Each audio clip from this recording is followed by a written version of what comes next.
Mass defect அப்படின்னா என்னது? இப்போ ஒரு ஆட்டம் எடுத்துட்டோம்னா ஆட்டம்ல நியூக்ளியஸ் இருக்கும். அந்த நியூக்ளியஸ்ல நமக்கு என்னென்ன இருக்கும்? புரோட்டான்ஸும் நெக்ஸ்ட் நியூட்ரான்ஸும் இருக்கும். அப்போ அதோட இண்டிவிஜுவல் மாசஸ் எல்லாத்தையும் நம்ம என்ன பண்றோம்? மொத்தமா ஆட் பண்றோம்.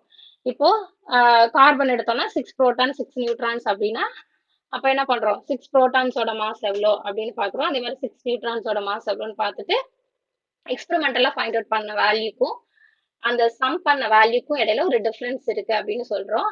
அந்த டிஃபரன்ஸ் இன் மாஸ் தான் நம்ம மாஸ் டிஃபெக்ட் அப்படின்னு சொல்றோம். அதோட ஃபார்முலா. நெக்ஸ்ட் வந்து பைண்டிங் எனர்ஜி அப்படிங்கிறது mass defect into C square.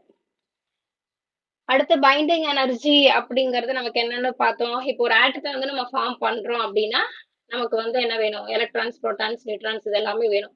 அதே இது ஒரு நியூக்ளியஸ்க்குள்ள ஒரு புரோட்டான்ஸ் நியூட்ரான்ஸ் வந்து பவுண்ட் ஸ்டேட்ல வைக்கணும்னா நமக்கு வந்து என்னது? எனர்ஜி தேவைப்படும். அந்த எனர்ஜி நமக்கு எங்க இருந்து கிடைக்குது? அந்த டிஃபரன்ஸ் இன் மாஸ் இருக்கு இல்லையா, அது வந்து நமக்கு எனர்ஜியா கன்வெர்ட் ஆகுது. அந்த எனர்ஜி தான் என்ன பண்ணுதுன்னா நியூக்ளியான்ஸ் வந்து நியூக்ளியஸ்குள்ள வந்து என்ன பண்ணிருக்குது அப்படின்னா பவுண்ட் ஸ்டேட்ல வச்சிருக்க ஹெல்ப் பண்ணுது அப்படின்னு சொல்றாங்க.